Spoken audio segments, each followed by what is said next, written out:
ഞാൻ അമ്പി ഗോകുൽ ചേട്ടൻ എല്ലാരും കൂടി ഒരു കോഫി ഷോപ്പിൽ വർക്ക് ചെയ്യുന്ന ഞങ്ങളുടെ ഓണറാണ്. കഥ പറയല്ലേ, ആരാണ് എന്താണെന്നൊന്നും പറയുന്നില്ല. ആരാണ് ബെസ്റ്റി, എന്താണ് ബെസ്റ്റി എന്നൊന്ന് നമുക്ക് റിവീൽ ചെയ്യാൻ പറ്റത്തില്ല. 24-ാം തീയതി നമ്മുടെ പടം റിലീസ് ചെയ്യുന്ന എല്ലാ മണ്ടത്തനങ്ങളാണ്, പക്ഷെ വളരെ സീരിയസുമാണ്. അങ്ങനത്തെ ഒരു ക്യാരക്ടറാണ്. സീനിയർ ആയിട്ടുള്ള കുറെ ആർട്ടിസ്റ്റുകളുണ്ട്, സ്റ്റാർസ് ആയിട്ട് അങ്ങനെ ആരുമില്ല, പക്ഷെ ചിത്രം ഡിമാൻഡ് ചെയ്യുന്ന കഥാപാത്രങ്ങളുണ്ട്. ആക്ഷൻ ആയിരിക്കും ഞാൻ ഏറ്റവും കൂടുതൽ പ്രിഫർ ചെയ്യണത്. ഇതിലുണ്ട് ആക്ഷൻ, സോങ് ഉണ്ട്, ആക്ഷൻ ഉണ്ട്. ആക്ഷൻ നല്ല പ്രാധാന്യം കൊടുത്ത ഒരു മൂവിയാണിത്. Film is not purely acting, it is also technology. It's mingling of acting and technology, art and technology. മറ്റേതിന് കൂടുതൽ ആർട്ടാണ്. നമ്മുടെ പടത്തിൽ ബെസ്റ്റ് മോശമായിട്ടില്ല. ബെസ്റ്റ് എന്ന് പറഞ്ഞാൽ അതിന് നല്ല കണ്ടന്റ് ഉണ്ട്, കുറച്ച് നല്ല നല്ല പരിപാടികളാണ്. വേറെ ഒന്നും മോശമായിട്ട് ആരെയും ചതിക്കുക പറ്റിക്കുക അതൊന്നുമില്ല. അത് സിനിമ കണ്ടാലേ പറയാൻ പറ്റുള്ളൂ ബെസ്റ്റ് എന്താ. അതാണ് ഞങ്ങൾ ഒന്നും മിണ്ടാതെ ബെസ്റ്റ് 24-ാം തീയതി കാണുമ്പോഴേ അറിയാൻ പറ്റുള്ളൂ അല്ലേ.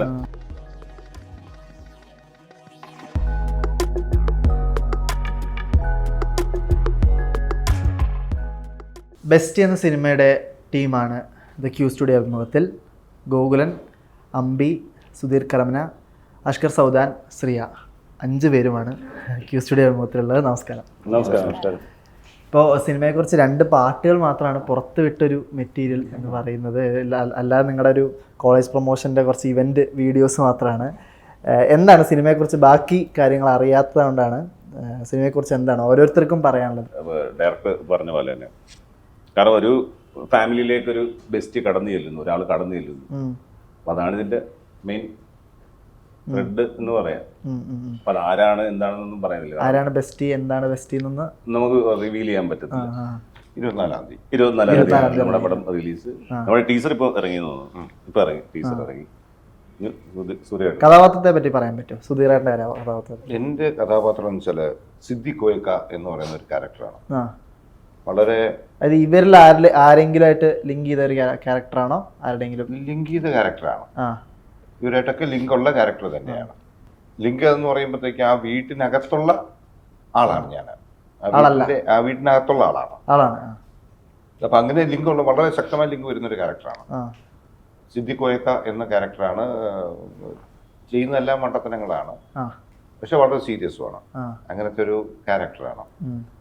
പുള്ളിയുടെ ജന്മന പുള്ളി ചെയ്യുന്നതെല്ലാം ബാക്കി ആർക്കും ഇഷ്ടപ്പെടാത്ത കാര്യങ്ങളായിരിക്കാം, പക്ഷെ പുള്ളി വളരെ സീരിയസ് ആയിട്ട് ചെയ്യുന്ന ഒരു പ്രത്യേകതര നേച്ചറുള്ള ഒരു ക്യാരക്ടറായിട്ടാണ് സിദ്ദി കോയക്ക എന്ന് പറയുന്ന ക്യാരക്ടറിനകത്തുള്ളത്. സപ്തമശ്രീയിലെ ക്യാരക്ടർ പോലെയാണ്. സപ്തമശ്രീയിലെ അങ്ങനെയല്ലല്ലോ.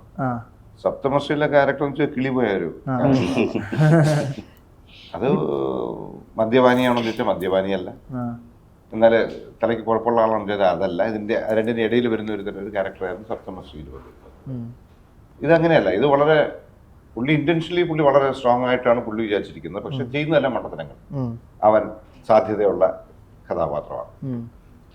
ഈ ബെസ്റ്റി എന്ന് പറഞ്ഞ സിനിമ തന്നെ ഞാൻ മനസ്സിലാക്കുന്നത് നമ്മുടെ producer KV Abdul Nasar, Akbar travels, Benzy പ്രൊഡക്ഷൻസിന്റെ നിരവധി സിനിമകളിൽ ഒന്നാണ് ബെസ്റ്റി എന്ന് പറയുന്നത്. പക്ഷെ എന്തോ ഈ സിനിമയോട് പുള്ളിക്ക് ഒരു പ്രത്യേക താലോലിക്കുകയും താല്പര്യവും പ്രൊഡ്യൂസറിനുണ്ട് എന്നാണ് ഞാൻ മനസ്സിലാക്കുന്നത്. വളരെ സന്തോഷത്തോടെ ഞാൻ ഇതിന്റെ പ്രൊമോഷന് വേണ്ടിയും ഇതിന് വേണ്ടിയിട്ടുള്ള അതിന്റെ റൈറ്റ് ഓൺ ദി ഷൂട്ട് സമയത്ത് പോലും 5 പാട്ടുണ്ട്. 5 പാട്ടിന് വേണ്ടി എടുക്കുന്ന ഒരു സ്ട്രെയിൻ ആയാലും മുടക്കാൻ തയ്യാറാകുന്നതും, അതുപോലെ തന്നെ 2 ഫൈറ്റ് ഉണ്ട്.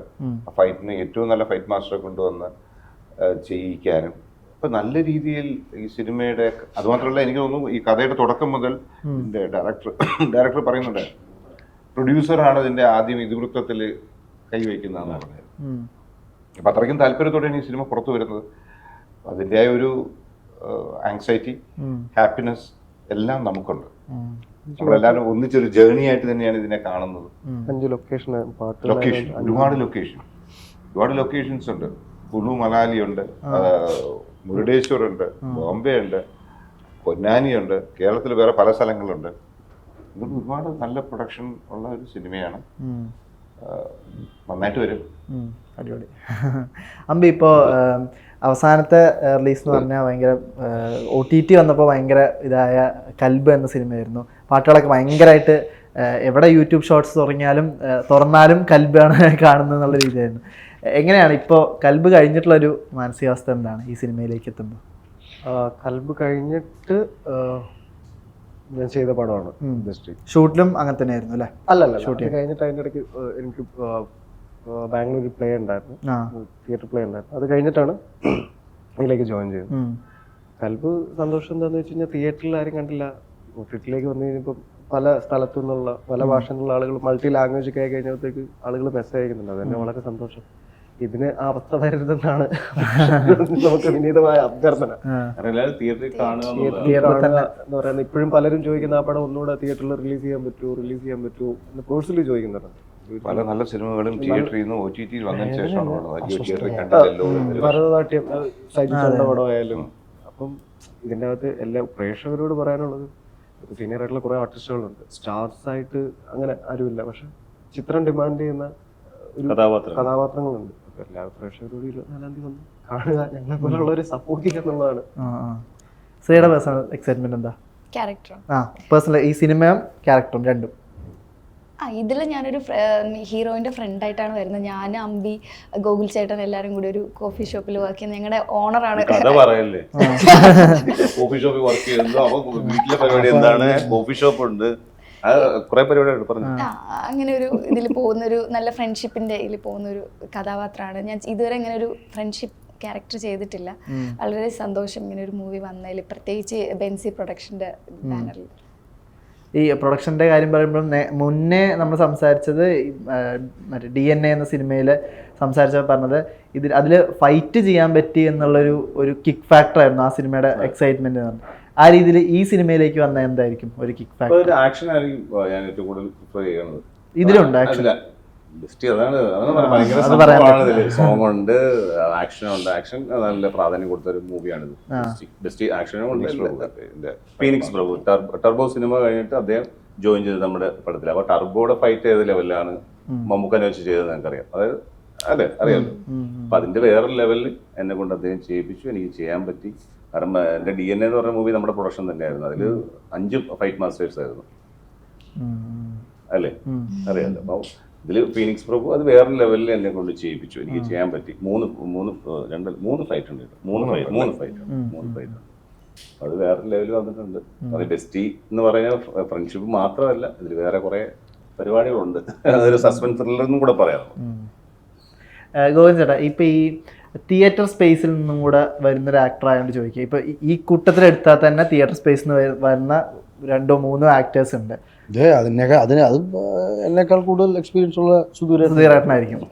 കോളേജ് കാലഘട്ടങ്ങളിൽ തിയേറ്റർ ചെയ്തതാണ്. പക്ഷെ തിയേറ്ററിൽ ഒരു പ്ലസ് എന്ന് പറയുന്നത് നമുക്ക് ഭയങ്കര റിഹേഴ്സൽ ചെയ്യാൻ ടൈം എടുത്ത് നമുക്ക് ആ ക്യാരക്ടർ ആവാൻ ഒരുപാട് ടൈം എടുക്കലും നമ്മുടെ മൈൻഡ് സെറ്റ് അതിനോട് യൂസ് ടു ആവുന്നൊരു സിറ്റുവേഷൻ എന്നാണ്. സിനിമയിലേക്ക് വരുമ്പോൾ ഇവിടുത്തെ ഒരു പ്രൊഡക്ഷൻ ആസ്പെക്റ്റിലും എല്ലാം നോക്കുമ്പോൾ നമുക്ക് ഈ ക്യാരക്ടറിലേക്ക് സ്വിച്ച് ചെയ്യാൻ ഈ ടൈം കിട്ടണം എന്നില്ലല്ലോ, നമ്മുടെ ഷൂട്ടിൻ്റെ ഒരു അഡ്വാൻറ്റേജ് നോക്കുമ്പോൾ. ഇത് ഭയങ്കര പ്രശ്നമായിട്ട് വരാറുണ്ടോ? അപ്പോൾ തിയേറ്റർ സ്പേസിൽ നിന്ന് വരുന്നതുകൊണ്ട് നിങ്ങളോട് ചോദിക്കുകയാണ്, എങ്ങനെയാണിത്? പണ്ട് സ്ഥിരമായി ചോദിക്കുന്ന ഒരു ചോദ്യമാണ്. അങ്ങനെ ഒരിക്കലും ഉണ്ടാവാറില്ല. സിനിമ മൊണ്ടാഷസ് ആയിട്ടാണ് എടുക്കുന്നത്, ഷൂട്ട് ചെയ്യുന്നത് മൊണ്ടാഷസ് ആണ്. തിയേറ്ററിൽ ഒരു കണ്ടിന്യൂറ്റി നമുക്ക് കിട്ടും എന്നുള്ളത് യാഥാർത്ഥ്യമാണ്. പക്ഷെ കണ്ടിന്യൂറ്റി കിട്ടുമ്പോൾ അതിൻ്റെ ആ സ്ട്രെയിൻ അവിടെയുണ്ട്. ഇതിനകത്ത് നമ്മളൊരു മൊണ്ടാഷാണ് ഷൂട്ട് ചെയ്യുന്നത്. അപ്പോഴുള്ള സാധനം മതി. തിയേറ്റർ എക്സ്പീരിയൻസ് എന്ന് പറയുന്നത് നമുക്ക് മെയിനായിട്ട് എനിക്ക് തോന്നുന്നത് ഇതിനകത്ത് സൗണ്ട് മോഡുലേഷനും നമ്മളുടെ അഭിനയത്തിലൊക്കെ അതിൽ നിന്നും എത്രയോ മാറി താഴത്തെ ഒരു ഇതിലേക്ക് വന്നാൽ മാത്രമേ മാഗ്നിഫൈ ചെയ്യുന്ന ഒരു തിയേറ്റർ ക്യാമറയുടെ മുന്നിൽ നമുക്ക് എത്താൻ കഴിയുള്ളൂ. അല്ലാതെ മറ്റേത് തിയേറ്ററിൽ ചെയ്യുന്ന അതേ സാധനം നമുക്കൊരിക്കലും ക്യാമറയുടെ മുന്നിൽ ചെയ്യിക്കാൻ കഴിയില്ല. ക്യാമറയുടെ മുന്നിൽ തന്നെ ഒരു ലോങ് ഷോട്ട് ചെയ്യുന്നത് ഒരിക്കലും ഒരു ക്ലോസപ്പ് ചെയ്യാൻ കഴിയില്ല, അത് മിഡ് ഷോട്ട് ചെയ്യാൻ കഴിയില്ല. അപ്പോൾ ഏത് ഷോട്ട് എന്താണെന്ന് അറിഞ്ഞാൽ മാത്രമേ film is not purely acting, it is also technology. It's mingling of acting and technology, art and technology. മറ്റേതിന് കൂടുതൽ ആർട്ടാണ് തിയേറ്റർ. അത് മീൻസ് സ്റ്റേജിൽ റീടേക്ക് ഇല്ലല്ലോ.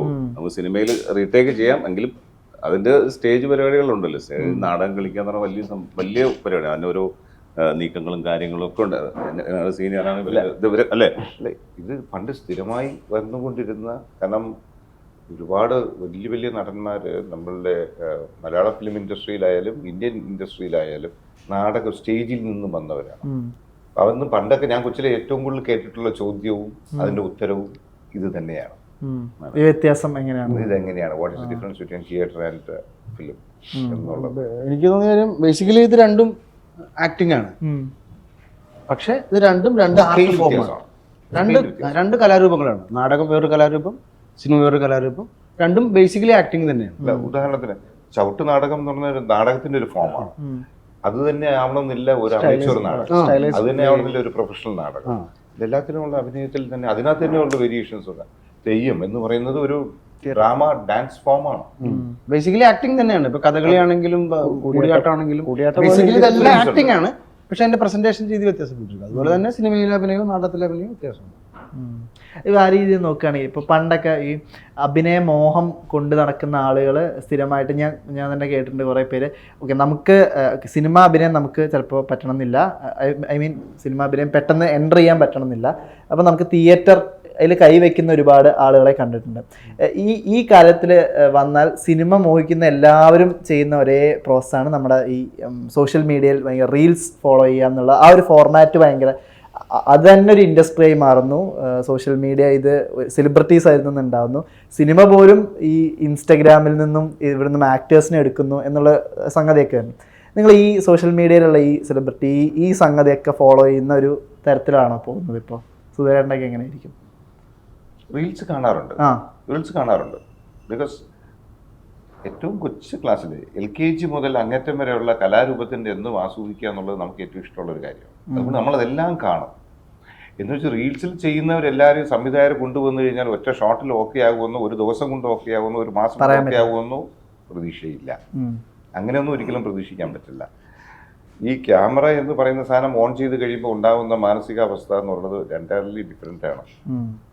അത് റീലിൽ ചെയ്യുന്ന ഒരാളിന് ചിലപ്പോൾ അത് ക്യാമറയുടെ മുന്നിൽ വന്നാൽ ചെയ്യാൻ പറ്റണമെന്നില്ല. അഭിനയമോഹം എന്ന് പറഞ്ഞാൽ ഞാൻ മനസ്സിലാക്കുന്നത് ഒരുവിധപ്പെട്ട എല്ലാവരിലും ഉണ്ട്. അത് എല്ലാവരും പറയാൻ മടിക്കുന്നു, ഇല്ലെങ്കിൽ ശരിയാവില്ല എന്ന ധാരണയോടെ പിന്മാറുന്നു.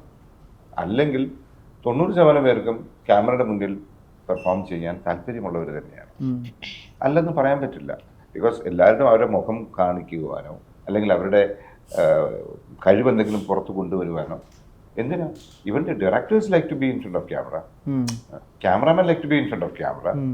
എല്ലാവർക്കും താല്പര്യമുള്ളൊരു കാര്യമാണ്. എല്ലാവരെയും ഞാൻ പറയുകയല്ല, നല്ലൊരു ശതമാനം ഉണ്ടാവും. വേറൊന്നും കൊണ്ടല്ല, ഇതൊരു ലൈം ലൈറ്റ് ആണ്. കഴിവ് പ്രകടിപ്പിക്കാൻ പറ്റുന്ന ഒരു കാര്യമാണ്. നമുക്കിത് എന്തെങ്കിലും ചെയ്തു കഴിഞ്ഞാൽ പുറത്തേക്ക് വരുന്ന ഒരു കാര്യമാണ്. കാരണം നമ്മളെല്ലാവരും തിരിച്ചറിയാം, നമ്മളെല്ലാവരും അറിയപ്പെടുക, നമ്മുടെ കഴിവ് വെളിയിൽ കൊണ്ടുവരിക എന്നൊരു മാധ്യമമാണ് സിനിമ, അല്ലേ? ഒരുപാട് പേരിലേക്ക് റീച്ച് ആവുന്ന ഒരു മാധ്യമമാണ്. അതിപ്പോൾ ഇൻസ്റ്റാഗ്രാം ഇപ്പോൾ ഇത് ട്രെൻഡായിരിക്കുന്ന സമയമാണ്. ഇൻസ്റ്റാഗ്രാം ഉണ്ട്, വാട്സപ്പ് ഉണ്ട്, അതുപോലെ ഫേസ്ബുക്ക്. കാരണം എല്ലാവർക്കും കഴിവ് തെളിയിക്കാൻ പറ്റിയൊരു വേദികൾ ഇപ്പോൾ വന്നു തുടങ്ങി. പണ്ട് എല്ലാവരും അവസരങ്ങൾ തേടി മുമ്പിൽ അഭിനയിച്ച് കാണിച്ചിട്ട് വേണം ചെയ്യാൻ, അല്ലേ? ഇപ്പോൾ അതിനുള്ള അവസരങ്ങൾ കൂടി എന്നുള്ളത്, കഴിവുള്ള ഒരുപാട് പേര് വരുന്നുണ്ട്. അല്ല, അതിന് ഏറ്റവും വലിയൊരു ഉദാഹരണം എന്ന് പറയുന്നത്, ഞാൻ ഒരുവിധപ്പെട്ട എല്ലാ യുവജനോത്സവ വേദികളിലും പോകാറുള്ള ആളാണ്. എല്ലാ യുവജനോത്സവ വേദികളിലും ഞാൻ എങ്ങനെയെങ്കിലും ഞാൻ പോകും. ഇപ്പോൾ യുവജനോത്സവ വേദികളിൽ സിനിമ ഡയറക്ടേഴ്സിൻ്റെയോ തള്ളു കാണാനില്ല. പണ്ട് ഒരുവിധപ്പെട്ട എല്ലാ യുവജനോത്സവ വേദികളിലും ഡയറക്ടേഴ്സിൻ്റെയും പിക്ക് ചെയ്യാൻ വേണ്ടിയിട്ട് വരും. ഇപ്പോൾ അതിനേക്കാളേറെ സോഷ്യൽ മീഡിയയിൽ നിന്നും കിട്ടും എന്നുള്ളൊരു പ്രതീക്ഷയാണ് വെച്ചിരിക്കുന്നത്. മറ്റേത് അതല്ല. There is only one platform, യുവജനോത്സവ വേദികൾ. അത് കഴിഞ്ഞിപ്പോൾ ഒരുപാട് ചാനൽ പ്ലാറ്റ്ഫോംസിൽ നിന്ന് കിട്ടുന്നുണ്ട്, സോഷ്യൽ പ്ലാറ്റ്ഫോംസിൽ നിന്ന് കിട്ടുന്നുണ്ട്. അത് കാരണം അവിടുത്തെ തള്ളിപ്പോൾ ഒന്ന് കുറഞ്ഞിട്ടുണ്ട്. പുതിയ പുതിയ ഓപ്പണിങ്സ് വരുന്നുകൊണ്ടേയിരിക്കും. സിനിമയിൽ തന്നെ എന്തെല്ലാം റിഫോർമേഷൻസ് നടന്നിരിക്കും. എന്തെല്ലാം ടെക്നിക്കലായിട്ട് ഒരുപാട് മുന്നോട്ട് പോയിക്കൊണ്ടിരിക്കുകയല്ലേ. ടെക്നിക്കൽസ് ചെയ്ത് നമ്മുടെ സംഭവങ്ങൾ ഒരുപാട് മുന്നോട്ട് വയ്ക്കും. അപ്പോൾ അതിൻ്റെ മാറ്റങ്ങളുണ്ട്. അപ്പോൾ അതിൻ്റെ നമ്മുടെ സിനിമയിലും അതുണ്ട്. കാരണം നമുക്ക് അവസരങ്ങൾ കിട്ടി എന്നുള്ളതാണ്. അവസരങ്ങൾ കിട്ടുക എന്നുള്ളതാണല്ലോ എല്ലാവരും. തുടക്കം തന്നെ നമ്മൾ സംസാരിച്ച ബെസ്റ്റി എന്നുള്ള സിനിമയുടെ പാട്ടുകളെ കുറിച്ചാണ്. അതിൽ ഏറ്റവും വലിയ എക്സൈറ്റ്മെന്റ് എന്നുള്ളത് ഔസേപ്പച്ചൻ സാറ് സംഗീതം നൽകുന്ന, ഷിബു ചക്രവർത്തി ലിറിക് എഴുതുന്ന ഇവരുടെ കോംബോ വീണ്ടും ഹാപ്പൻ ചെയ്യുകയാണെന്നുള്ള ഒരു പേഴ്സണൽ എക്സൈറ്റ്മെന്റ് കൂടെ എനിക്ക് പേഴ്സണലി ഉണ്ട്. എങ്ങനെയാണ് ഇത്? ശരിക്കും സംവിധായകനോടും എഴുത്തുകാരനോടൊക്കെ ചോദിക്കേണ്ട ചോദ്യമാണ്. എന്നാൽ എങ്ങനെയാണ് ഇവരിലേക്ക് എത്തുന്നത്? ആ തീരുമാനം തീർച്ചയായിട്ടും ഞാൻ മനസ്സിലാക്കുന്നത് പ്രൊഡ്യൂസറിന്റെ അദ്ദേഹത്തിന്റെ ആഗ്രഹമാണ്. അവർ തന്നെ അദ്ദേഹത്തിന് വലിയൊരു ആഗ്രഹമായിരുന്നു. He love music and dance. Action ഭയങ്കര ഇഷ്ടമാണ് പ്രൊഡ്യൂസർ. ആക്ഷൻ വേണം. പ്രൊഡ്യൂസർ ആക്ഷൻ ഇഷ്ടമാണ്, നല്ല ഫാമിലി വേണം, നല്ല ഫ്രണ്ട്ഷിപ്പ് വേണം. അല്ല, അതാണ് അദ്ദേഹത്തിന്റെ ഒരു സൗഹൃദം എന്ന് പറഞ്ഞാൽ. അദ്ദേഹം വലിയൊരു കൂട്ടുകുടുംബത്തിൽ ജീവിക്കുന്ന ഒരു കൂട്ടുകുടുംബം കൊണ്ടുവന്നതാണ്. അപ്പൊ ഞങ്ങൾ കൂട്ടുകുടുംബത്തിലാണ്, അതാണ് ഞങ്ങൾ ബെസ്റ്റീസ് അത് ആയിട്ട്. കാരണം ഇത് ഈ പടം നമ്മളുടെ പടം എന്ന് നമുക്ക് പറയാൻ സ്വാതന്ത്ര്യം, ബെസ്റ്റ് ഈസ് അവർ ഫിലിം എന്ന് പറയാനുള്ള സ്വാതന്ത്ര്യം നമുക്ക് അദ്ദേഹം തന്നിട്ടുണ്ട്. അപ്പൊ അങ്ങനെയാണ് അതിന്റെ മൂവ്മെന്റ്. മൊത്തത്തില് പുള്ളി അതിനെ കാണുന്നത് തന്നെ അങ്ങനെയാണ്. ഈ ബെസ്റ്റ് എന്നുള്ള ടേം കണക്ട് ചെയ്യുകയാണെങ്കിൽ ഇപ്പോൾ അധികം പറയാൻ പറ്റില്ല എന്ന് പറഞ്ഞിരുന്നു. സോഷ്യൽ മീഡിയയിൽ ഏറ്റവും ട്രോൾ ചെയ്യപ്പെട്ട ഒരു ടേമും കൂടെയാണല്ലോ ബെസ്റ്റി എന്ന് പറഞ്ഞ്. ഭയങ്കര തമാശവൽക്കരിച്ച ഒരു ടേമാണ്. നിങ്ങളിത് ഭയങ്കര ഗുണം ചെയ്യുന്ന തന്നെയാണോ വിശ്വാസം നിങ്ങളുടെ? ഞങ്ങൾ ഇതിൽ നമ്മുടെ പടത്തിൽ ബെസ്റ്റ് മോശമായിട്ടില്ല. ബെസ്റ്റ് എന്ന് പറഞ്ഞാൽ അതിന് നല്ല കണ്ടന്റ് ഉണ്ട്, കുറച്ച് നല്ല നല്ല പരിപാടികളാണ്. വേറെ ഒന്നും മോശമായിട്ട് ഒരു ആരെയും ചതിക്കുക പറ്റിക്കുക അതൊന്നുമില്ല. അത് സിനിമ കണ്ടാലേ പറയാൻ പറ്റുള്ളൂ ബെസ്റ്റ് എന്താ. അത് ഞങ്ങൾ ഒന്നും മിണ്ടാതെ ബെസ്റ്റ് 24-ാം തീയതി കാണുമ്പോഴേ അറിയാൻ പറ്റുള്ളൂ അല്ലേ അല്ലേ അമ്പി? അതെ അതെ. സ്വഭാവ നടന്മാർക്ക് പൊതുവേ കിട്ടുന്ന ഒരു അഡ്വാൻറ്റേജ് എന്ന് പറയുന്നത് നമ്മുടെ പേര് മറന്നാലും ക്യാരക്ടറിൻ്റെ പേര് മറക്കില്ല എന്നുള്ള ഒരു സംഗതി ഉണ്ടല്ലോ. ഗോവിന്ദൻ ചേട്ടനെ കണ്ടാൽ തന്നെ പണ്ടത്തെ ക്യാരക്ടർ നെയിം, ഇപ്പോൾ ജിംറൂട്ടൻ എന്നൊക്കെ വിളിക്കുന്ന ക്യാരക്ടർ നെയിം മറക്കില്ല എന്നുള്ളത്. ഒരു ക്യാരക്ടർ പിക്ക് ചെയ്യാൻ പറഞ്ഞാൽ ഏതായിരിക്കും? മീൻസ് ആ ക്യാരക്ടറിൻ്റെ ട്രെയ്റ്റ്സ് ഏതൊർക്കത്തിൽ ചോദിച്ചാലും പറയാൻ പറ്റുന്ന രീതിയിലുള്ളൊരു ക്യാരക്ടർ ഈ കാലങ്ങളൊക്കെ ചെയ്ത ക്യാരക്ടറിൽ ഏതായിരിക്കും ഒന്ന് പിക്ക്? ഞാൻ നേരത്തെ പറഞ്ഞ എനിക്ക് അങ്ങനെ ഞാൻ ചെയ്ത ക്യാരക്ടേഴ്സിൽ ഒരു പർട്ടിക്കുലർ ക്യാരക്ടർ എനിക്ക് പിക്ക് ചെയ്യാൻ എനിക്ക് ബുദ്ധിമുട്ടാണ്. കാരണം എല്ലാ ക്യാരക്ടറും ഞാൻ ഇഷ്ടപ്പെട്ട് ചെയ്തതാണ്, എല്ലാ ക്യാരക്ടറും ഞാൻ ആസ്വദിച്ച് അഭിനയിച്ചതാണ്, എല്ലാ ക്യാരക്ടറും ഞാൻ ആത്മാർത്ഥമായിട്ട് അഭിനയിച്ചതാണ്. അപ്പം അതുകൊണ്ട് അതിൽ ഒരു പെർട്ടിക്കുലർ ക്യാരക്ടർ ഏതാണെന്ന് എന്നോട് പിക്ക് ചെയ്യാൻ പറഞ്ഞാൽ എനിക്ക് ബുദ്ധിമുട്ടാണ്. കാരണം എല്ലാം ഞാൻ ഇഷ്ടപ്പെട്ടാണ് ചെയ്തത്. കാരണം നമ്മുടെ കുഞ്ഞ് നമുക്ക് വലുതല്ലേ, സിനിമയിൽ കുഞ്ഞുങ്ങൾ നമുക്ക് വലുതല്ലേ, അതുപോലെ നമ്മുടെ അമ്മ നമ്മളെ പ്രിയപ്പെട്ടവർക്ക്. അപ്പൊ നമ്മൾ ചെയ്യുന്ന സിനിമയിൽ അത് എല്ലാം മിക്കതും ചെറിയ ക്യാരക്ടേഴ്സ് ആണെങ്കിലും എനിക്കതെല്ലാം വലിയ ക്യാരക്ടേഴ്സ്. അപ്പം അതുകൊണ്ട് ഒരു പെർട്ടിക്കുലർ സാധനം പിക്ക് ചെയ്യാൻ പറഞ്ഞു കഴിഞ്ഞാൽ ബുദ്ധിമുട്ടായിരിക്കും. ഏറ്റവും കൂടുതൽ റീച്ചൻ്റ് ആയ ക്യാരക്ടർ ആണെന്ന് ചോദിച്ചു കഴിഞ്ഞാൽ പറയാനുണ്ടാവും. പക്ഷെ ഞാൻ എൻ്റെ ഒരു സാധനം പിക്ക് ചെയ്യാൻ പറഞ്ഞു കഴിഞ്ഞാൽ എനിക്ക് ബുദ്ധിമുട്ടല്ല. എനിക്ക് എല്ലാം പ്രിയപ്പെട്ടതാണ് ഞാൻ ചെയ്ത ക്യാരക്ടേഴ്സ്. ബെസ്റ്റിലേക്ക് തിരിച്ചു വരികയാണെങ്കിൽ അമ്പി ചെയ്യുന്ന ക്യാരക്ടറിനെ പറ്റി എന്താണ്? ഒരു ഗോകുലേട്ടൻ നടത്തുന്ന ജിംറൂട്ടൻ എന്നാണ്. ജിംറൂട്ടല്ല, ജിംറൂട്ടൻ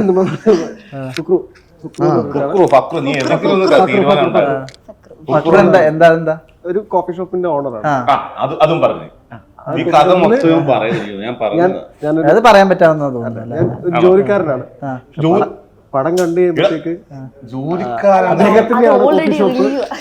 അദ്ദേഹത്തിനെയാണ് കോഫി ഷോപ്പ് ഓണർ അതോ ഞാനാണെന്ന് പ്രേക്ഷകർക്ക് സംശയം തോന്നുന്ന രീതിയിലുള്ള അങ്ങനത്തെ ഒരു ക്യാരക്ടർ. കാരണം ഒരു തൊഴിലാളി മുതലാളി എന്നുള്ളതല്ലാതെ ഒരു ബെസ്റ്റ് ഫ്രണ്ട്സ് ചേർന്ന് ഒരു കോഫി ഷോപ്പ് ആണെങ്കിൽ എങ്ങനെ ഉണ്ടാവും? അതൊരു ഇമ്പോർട്ടന്റ് ഏരിയ ആണ് പടത്തിന്റെ ഒരു ഏരിയ ആണ്. ഞങ്ങളുടെ ഹീറോയിൻ സെക്കൻഡ് ഹീറോയിനായിട്ട് അവരിങ്ങനെ ശ്രവണ അല്ല ഹീറോയിൻ എല്ലാവരും ഹീറോ. അമ്പി ഹീറോ ആണ്, ഗൗലി ഞാൻ ഹീറോ ആണ്, സുധീർ അത് എല്ലാവർക്കും ഒന്ന് പൊക്കട്ടെ. അങ്ങനെയുള്ളൊരു പരിപാടി എന്റെ ക്യാരക്ടറിന്റെ. ഈ ബെസ്റ്റിക്ക് മുന്നേ ചെയ്ത സിനിമ കൂമൻ എന്ന സിനിമ ജിത്തു ജോസഫ് ആസിഫ് അലി കോമ്പിനേഷനിൽ വന്ന കൂമൻ തരുന്ന കോൺഫിഡൻസ് എങ്ങനെയായിരിക്കും? അതെനിക്കൊരു വലിയൊരു പ്രതീക്ഷ തന്നൊരു മൂവിയാണ്. അതിനുശേഷമാണ് ഞാൻ ബെസ്റ്റിലേക്ക് വരുന്നത്. കൂമൻ കഴിഞ്ഞിട്ടാണ് കൂമൻ കഴിഞ്ഞിട്ടാണ് ബെസ്റ്റിലേക്ക് വരുന്നത്. പ്രതീക്ഷയുണ്ട് ഇങ്ങനെ ഈ ഒരു മൂവി ഹിറ്റ് ആകും എന്നുള്ളത്. കാരണം ഇപ്പോഴത്തെ യൂത്തിന് റിലേറ്റ് ചെയ്യാൻ പറ്റുന്ന ഒരു മൂവിയാണിത്. പ്രതീക്ഷയിലാണ് ഞങ്ങൾ എല്ലാവരും. പ്രതീക്ഷ വിജയിക്കട്ടെ. അപ്പോൾ ഓൾ ദി ബെസ്റ്റ്. അപ്പോൾ എല്ലാവർക്കും എല്ലാവിധ ആശംസകളും ബെസ്റ്റ് എന്ന സിനിമയ്ക്ക്. എല്ലാവരും 24-ാം തീയതി ചിത്രം കാണുക, നിങ്ങൾ സപ്പോർട്ട് ചെയ്യുക, അതേ പറയാനുള്ളൂ.